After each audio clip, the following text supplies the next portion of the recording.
ในขณะที่เรื่องของการเจรจาหยุดยิงในฉนวนกาซานั้นก็กลับมาดำเนินการต่ออีกครั้งหนึ่งนะครับเพื่อที่จะยุติความขัดแย้งระหว่างกลุ่มฮามาสกับอิสราเอล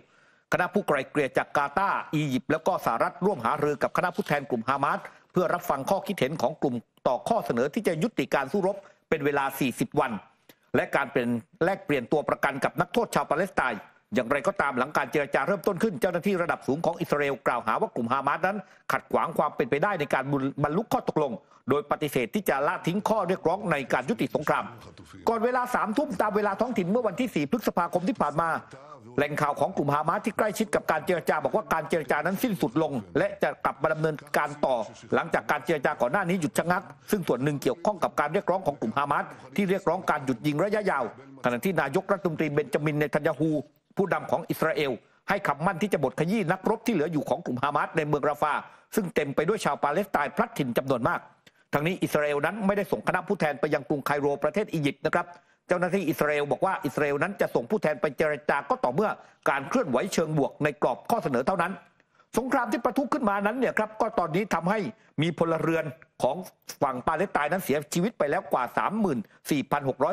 34,654 รายซึ่งส่วนใหญ่ก็เป็นผู้หญิงแล้วก็เด็กในขณะที่สหประชาชาตินั้นบอกว่าอาคารที่อยู่อาศัยในกาซามากกว่า170นั้นถูกทำลายทั้งหมดหรือบางส่วนและก็การก่อสร้างใหม่นั้นจะต้องอาศัยความพยายามอย่างที่ไม่เคยเกิดขึ้นมาก่อนนับตั้งแต่หลังสมัยสงครามโลกครั้งที่2ในขณะที่องค์การอนามัยโลกนั้นเนี่ยมองว่ามีผู้คนกว่า1,200,000 คนหรือว่าครึ่งหนึ่งของประชากรในฉนวนกาซานั้นกำลังหลบภัยอยู่ในเมืองราฟาเทสรอสฮัสซานอมเบรเกยาซูดผู้อำนวยการองค์การอนามัยโลกเตือนนะครับว่าปฏิบัติการทางทหารเต็มรูปแบบในเมืองราฟานั้นจะนำไปสู่การนองเลือดส่วนทางด้านเจเลเกอร์โฆษกสำนักงานด้านมนุษยธรรมแห่งสหประชาชาติก็บอกว่าการโจมตีเมืองราฟาอาจสร้างความเสียหายร้ายแรงให้กับหน่วยงานต่างๆที่พยายามให้การช่วยเหลือชาวปาเลสไตน์ครับประเด็นเรื่องของอิสราเอลนะคะกับกลุ่มฮามาสนั้นจะเห็นว่าช่วงหลายสัปดาห์ที่ผ่านมาเนี่ยมีกลุ่มนักศึกษาในมหาวิทยาลัยในสหรัฐอเมริกาเนี่ยมีการออกมาประท้วงไม่ว่าจะเป็นเรื่องของการต่อต้านสิ่งที่เกิดขึ้นในฉนวนกาซาก็ส่งผลให้เกิดการเผชิญหน้านะคะระหว่างเจ้าหน้าที่กับนักศึกษาทำให้ต้องมีการใช้วิธีหรือว่ายุทธวิธีในการหยุดยั้งขบวนการนักศึกษานับตั้งแต่18 เมษายนที่ผ่านมาเนี่ยมีการรายงานว่ามีการจับกลุ่มผู้คนประมาณ 2,400 คนจากการที่ออกมาประท้วงกรณีเรื่องของปาเลสไตน์กับทางด้านของอิสราเอลล่าสุดนี้นะคะโฆษกกระทรวงต่างประเทศอิหร่านอย่างนัสเซอร์คานานีมีการระบุผ่านทางแพลตฟอร์ม X บอกว่าสิ่งที่เกิดขึ้นไม่ว่าจะเป็นสหรัฐอเมริกาหรือว่าอังกฤษวันนี้ต้องยอมรับว่าเป็นผู้ที่มีบทบาทใหญ่ที่สุดในอาชญากรรมสงครามแล้วก็การฆ่าล้างเผ่าพันธุ์ที่กระทำโดยอิสราเอลเพราะถ้าเกิดว่าย้อนกลับไปเนี่ยจะเห็นว่าแม้ว่าสหรัฐอเมริกากับอังกฤษนั้นมีการปราบปรามเรื่องของการลุกขึ้นมาประท้วงของกลุ่มนักศึกษาแต่ว่าการเผยแพร่ข้อมูลต่างๆข้อมูลเท็จเรื่องเล่าข่าวปลอมสิ่งต่างๆเหล่านี้ไม่สามารถเบี่ยงเบนความสนใจความคิดเห็นสาธารณะทั่วโลกได้ขณะเดียวกันรัฐมนตรีต่างประเทศของอิหร่านนะคะมีการให้สัมภาษณ์กับผู้สื่อข่าวหลังจากที่มีการประชุมสุดยอดอิสลามณตอนนี้เองเนี่ยมีความเป็นไปได้ทั้งเรื่องของการพยายามที่จะหารือหรือว่ายุติการหยุดยิงในฉนวนกาซาและก็ยังบอกได้ว่าณตอนนี้ต้องการเรียกร้องให้ประเทศมุสลิมตัดความสัมพันธ์กับรัฐบาลอิสราเอลทั้งหมดค่ะครับในขณะที่ศาลอาญาระหว่างประเทศนะครับหรือว่า ICC นั้นประกาศให้เจ้าหน้าที่ขององค์กรเฝ้าระวังภัยที่อาจจะเกิดจากผู้ประสงค์ร้ายที่เป็นภัยคุกคามการทำงานของศาลนะครับเรื่องนี้คาริมขานหัวหน้าอัยการของศาลอาญาระหว่างประเทศหรือว่า ICC นั้นประกาศเตือนบุคคลที่ขู่ว่าจะตอบโต้ต่อศาลหรือว่าเจ้าหน้าที่ศาลการกระทำดังกล่าวนั้นถือเป็นความผิดต่อการบริหารงานยุติธรรมศาลอาญาระหว่างประเทศนั้นไม่ได้ระบุการออกประกาศเตือนดังกล่าวเกี่ยวข้องกับการสืบสวนอาชญากรรมสงครามที่อาจเกิดขึ้นโดยอิสราเอลหรือว่ากลุ่มปาเลสไตน์ในกาซาและก็เวสต์แบงก์หรือไม่สื่อนั้นมีการรายงานข่าวนะครับว่าศาลโลกนั้นอาจจะมีการออกหมายจับเจ้าหน้าที่อิสราเอลรวมถึงนายกรัฐมนตรีเบนจามินเนทันยาฮูจากกรณีละเมิดสิทธิมนุษยชนในกาซาซึ่งผู้นำอิสราเอลเรียกร้องให้ประธานาธิบดีโจไบเดนผู้นำสหรัฐนั้นช่วยป้องกันไม่ให้ศาลดำเนินการเช่นนั้นคาริมขานระบุว่าตนพยายามที่จะมีส่วนร่วมอย่างเป็นกลางกับผู้มีส่วนได้ส่วนเสียทุกฝ่ายในภาวะเงื่อนไขที่สอดคล้องกับความยุติธรรมและอำนาจของศาลที่พึงมีอย่างไรก็ตามที่ศาลตัดสินใจดำเนินการสอบสวนใดๆอยู่ภายใต้อานัตของตนแต่กลับถูกบุคคลขู่ว่าจะตอบโต้ศาลหรือเจ้าหน้าที่ศาลเมื่อนั้นความเป็นอิสระและความเป็นกลางก็จะถูกทำลายลงทันทีบอกว่าภัยคุกคามดังกล่าวนั้นแม้จะไม่ได้มีการดำเนินการใดๆเป็นรูปธรรมแต่อาจถือเป็นความผิดต่อการบริหารความยุติธรรมของศาลอาญาระหว่างประเทศสำนักงานอัยการขอยืนยันว่าความพยายามใดๆที่จะขัดขวางข่มขู่หรือว่า ชักจูงเจ้าหน้าที่อย่างไม่เหมาะสมควรยุติลงทันทีในขณะที่สำนักงานยังปฏิเสธที่จะแสดงความคิดเห็นเมื่อถูกถามว่าประกาศเตือนนี้หมายถึงการสืบสวนอิสราเอลและสงครามในกาซาหรือไม่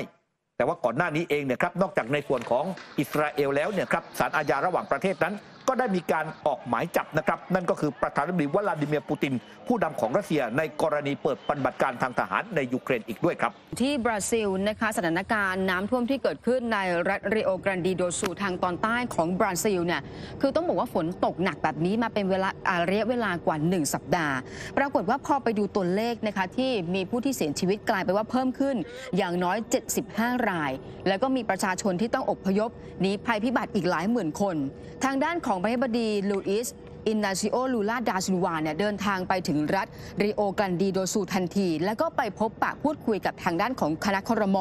เพื่อที่จะไปดูว่าการช่วยเหลือการฟื้นฟูความเสียหายร่วมกับเจ้าหน้าที่ท้องถิ่นนั้นจะต้องทำอย่างไรบ้างแต่ว่าสิ่งที่เขามีการคาดการณ์คือสภาพสุดขั้วของบราซิลที่กำลังเผชิญตอนนี้เนี่ยมันเกิดจากสภาวะอากาศ3อย่างรวมกันก็คืออุณหภูมิสูงผิดปกติความชื้นสูงขึ้นรวมไปถึงลมแรงด้วยนะคะแล้วก็รวมไปถึงเรื่องของการฟื้นฟูหลังจากนี้ไปเนี่ยก็ต้องดูว่าการเยียวยาฟื้นฟูจะเป็นอย่างไรค่ะจากบราซิลพาไปที่เคนยากันบ้างนะครับคุณผู้ชมครับสถานการณ์น้ำท่วมในเคนยาอย่างน่าเป็นห่วงล่าสุดนั้นประธานาธิบดีวิลเลียมรูโตของเคนยาเลื่อนแผนการเปิดการเรียนการสอนของประเทศออกไปจนกว่าฝนนั้นจะยุตินะครับกระทรวงมหาดไทยของเคนยาออกมาระบุเมื่อวานนี้ครับ5 พฤษภาคมว่าตอนนี้เนี่ยมีผู้เสียชีวิตจากน้ำท่วมแล้วก็ผลกระทบอื่นๆจากฝนที่ตกหนักเพิ่มขึ้นเนี่ยครับ228 รายแล้วนะครับคุณผู้ชมครับและมีผู้ได้รับบาดเจ็บอย่างน้อยเนี่ย164 คนสภาพอากาศที่เลวร้ายทำให้ผู้คนต้องกลายเป็นผู้พัดถิ่นออกจากบ้านเรือนของตัวเองตอนนี้กว่า 2,100,000 คนด้วยกันประธานาธิบดีวิลเลียมรูโตนั้นก็บอกนะครับว่าสภาพอากาศแสดงให้เห็นภาพที่เลวร้ายโดยอ้างถึงความเป็นไปได้ที่ไซโคลนฮิตายะจะพัดถล่มชายฝั่งเคนยานอกจากนั้นเนี่ยครับโรงเรียนในเคนยานั้นต้องเปิดการเรียนการสอนในสัปดาห์นี้ตอนนี้ก็ต้องเลื่อนออกไปอย่างน้อยอีก1 สัปดาห์ขณะที่นักเรียนนั้นต้องรอประกาศวันเปิดเรียนใหม่อีกครั้งหนึ่งนะครับเพราะโรงเรียนบางแห่งนั้นยังคงถูกน้ำท่วมแล้วก็ได้รับความเสียหายรัฐบาลก็สั่งให้ประชาชนที่อยู่ใกล้กับเขื่อนแล้วก็อ่างเก็บน้ำเนี่ย178 แห่งที่ตอนนี้เนี่ยเขาบอกว่าความจุของน้ำในเขื่อนนั้นเกือบเต็มต้องเร่งอพยพนะครับแล้วก็บางรายนั้นเนี่ยถ้าไม่ออกเนี่ยต้องถูกบังคับให้ออกจากบ้านเรือนระดับน้ำในเขื่อนไฟฟ้าพลังน้ำหลัก2 เขื่อนของเคนยาตอนนี้มีระดับน้ำสูงสุดเป็นประวัติการณ์รัฐบาลก็เตือนประชาชนที่อาศัยอยู่ตลอด2 ฝั่งแม่น้ำนาทานั้นเนี่ยให้ใช้ความระมัดระวังด้วยครับนอกจากนี้นะคะที่แทนซาเนียนะคะทางด้านของสำนักงานอุตุนิยมวิทยาเนี่ยก็ออกมาประกาศเรื่องของพายุหรือว่าไซโคลนฮิตายะคือตอนนี้เนี่ยแม้ว่าจะอ่อนกำลังลงอย่างมีนัยสำคัญเองก็ตามเนี่ยแต่ว่าสิ่งที่เกิดขึ้นอิทธิพลของไซโคลนตัวนี้ทำให้เกิดฝนตกหนักแล้วก็ลมแรงในแทนซาเนียนะคะขณะเดียวกันทำให้เกิดไฟดับครั้งใหญ่รวมไปถึงต้นไม้จำนวนมากเนี่ยกลายเป็นว่าพักหักแล้วก็โค่นลงมาทับในส่วนของบ้านเรือนรวมไปถึงบริการเรือข้ามฟากจากนครเดเอสซาลามแล้วก็เขตกึ่งปกครองตนเองที่ซานซิบาเนี่ยก็ถูกยกเลิกด้วยคือถ้าเกิดไปดูสภาพณตอนนี้ในสัปดาห์ที่ผ่านมาจะเห็นว่าทั้งแทนซาเนียกับประเทศในแอฟริกาตะวันออกต้องเผชิญกับฝนตกหนักแล้วก็น้ำท่วมรุนแรงในหลายพื้นที่ส่งผลให้มีผู้ที่เสียชีวิตรวมนะไม่น้อยกว่า155 รายด้วยกันค่ะครับคุณผู้ชมครับจากแทนซาเนียนั้นเนี่ยพาคุณผู้ชมมาที่อินโดนีเซียกันบ้างนะฮะอินโดนีเซียนั้นอยู่ใกล้บ้านเรานะฮะคุณผู้ชมครับที่อินโดนีเซียเองนั้นเนี่ยก็เกิดฝนตกลงมาอย่างหนักนะครับทำให้มีผู้เสียชีวิตแล้วอย่างน้อย15 รายหลังเกิดดินถล่มแล้วก็น้ำท่วมหนักในพื้นที่ภาคกลางของประเทศนะครับแล้วก็มีการรายงานว่าบ้านเรือนหลาย10 หลังและก็ถนนหลายสายนั้นได้รับความเสียหายนะครับโดยเฉพาะเหตุดินถล่มที่เกิดขึ้นที่ลูวูในจังหวัดสุราเวสีเนี่ยครับเกิดฝนตกหนักต่อเนื่องตั้งแต่วันที่2 พฤษภาคมเกิดน้ำท่วมสูงเนี่ยถึง3 เมตรด้วยกันส่งผลกระทบต่อพื้นที่13 ตำบลนะครับเร่งอพยพผู้คนออกจากพื้นที่นะครับมีครอบครัวกว่า 1,300 ครอบครัวที่ได้รับผลกระทบบ้านเรือนกว่า 1,000 หลังนะครับได้รับความเสียหาย42 หลังนั้นเนี่ยได้รับความเสียหายแบบเชิงโครงสร้าง